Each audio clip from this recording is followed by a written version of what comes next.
president of the Education Freedom Institute, Corey DeAngelis. So Corey, Linda McMahon says she's done having the federal taxpayer subsidize these worthless degrees. What's your reaction? It's a great step in the right direction. The student loan department is about 2/3 of the entire budget of the federal Department of Education, which should be at zero. It shouldn't exist. It was a political payoff by Jimmy Carter to the teachers union. But look, why should plumbers and factory workers be forced to subsidize $150,000 in student loan debt from a Starbucks barista that graduated with a gender studies degree? It makes zero sense. So I'm glad the Trump administration is making this big step in the right direction, but they should go a step further, Matt. Their plan is basically if you're not making more than a high school graduate, then they're going to start considering taking away your student loans at your universities. But that's only $40,000 a year. And so I'd say the taxpayer shouldn't be forced to be involved in the student lending business to begin with. And so hopefully they take it a step further and get the federal government out of the student loan business altogether.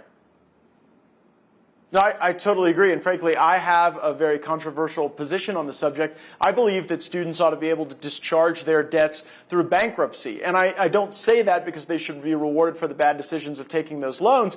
I say it because that would destroy the system. Like the entire system where meaningless education is backed by federal subsidy would go away if it could be discharged through bankruptcy, because there would have to be an economic rationale for a student loan, which doesn't exist now. And I'm with you. I would be happy to see the Federal Department of Education shuttered. But while it exists, I think it is noteworthy that a businesswoman, Linda McMahon, is saying there has to be a business case for the degree. What are the areas that you think will really benefit from a decision like this in the workforce? Yeah, I'd say career and technical education would benefit because people would be going away from degrees like gender studies and critical race theory, where you can't get a job that's high paying because it's not actually giving you additional skills. Whereas if you become an engineer, you're going into finance, you go into economics, you're more likely to get a job afterwards, and you're more likely to be able to pay off that loan that you agreed to take out. And so I think this is a great step in the right direction. Again, though, if your degree does pay dividends in the future, and it does give you a six-figure salary, $200,000, $300,000 a year afterwards, and you can pay it off, well, then why would the taxpayers need to be getting involved in the first place? I think private lenders should be able to figure it out and say, hey, this institution, this type of degree, it's likely to pay off in the future, so we're going to give that loan to the student knowing that it's pretty likely they'll be able to pay it off in the future. So, but I do commend the Trump administration, Linda McMahon, for making this decision. It's a rational one, and it's a big step in the right direction. So now I have to ask a tough question because it's a bit esoteric. I wonder if these degrees that you're talking about, like critical race theory and intersectional gender studies, I wonder if they were ever intended to help the students, or if the entire construct, the entire purpose of drawing students into those debt black holes is to support the adults in the system. Like, you can't have a provost of intersectional gender studies if you don't have a degree in it. You can't have professors in these woke things if there are not butts in the seats. Do you think these were ever intended to help students, or just there to support the woke higher ed industrial complex? No, I think you're right. Yeah, if you have more degrees that shouldn't exist, well, then you have a need for more administrators. You have more administrative bloat. Well, that's more wasteful spending, and you have to ratchet up tuition. So these things are all related, and it always has been for the adults in the system, not about the kids and the young college students. And so, another reason why the taxpayer shouldn't be involved is because with higher education right now, you have conservatives subsidizing liberals. You think about Harvard University, who has over a $50 billion endowment.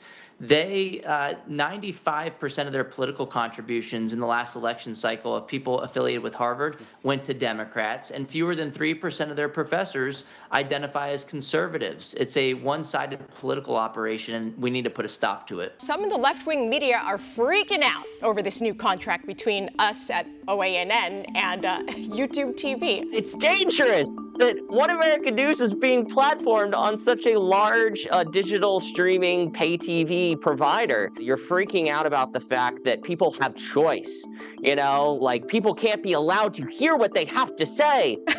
OAN is not the only channel on YouTube TV. There's like dozens of them. So if you don't like what's being said here, we hope you stay, but there's many other things going on in the world. This is how the left operates, Alicia. They operate in censorship.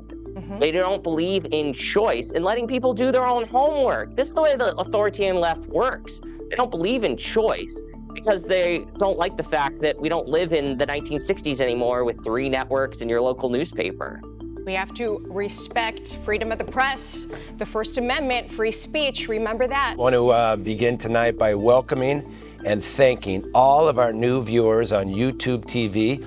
Overnight, One American News welcomed a potential 9.4 million new viewers on YouTube TV. So on behalf of everyone here at OAN, welcome to One American News. We are incredibly excited to have you.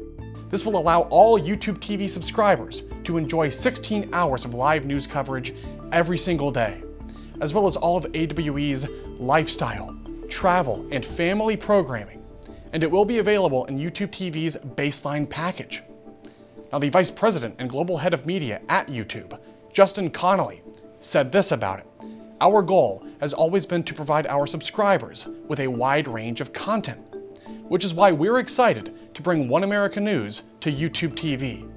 This partnership gives One American News access to our growing audience, while also giving our subscribers even more choice when it comes to news and entertainment. And we here at The Real Story are extremely grateful for the opportunity to now reach a wider audience. And we're also grateful for the time you give us each and every single day. And we're excited for the future at this amazing network.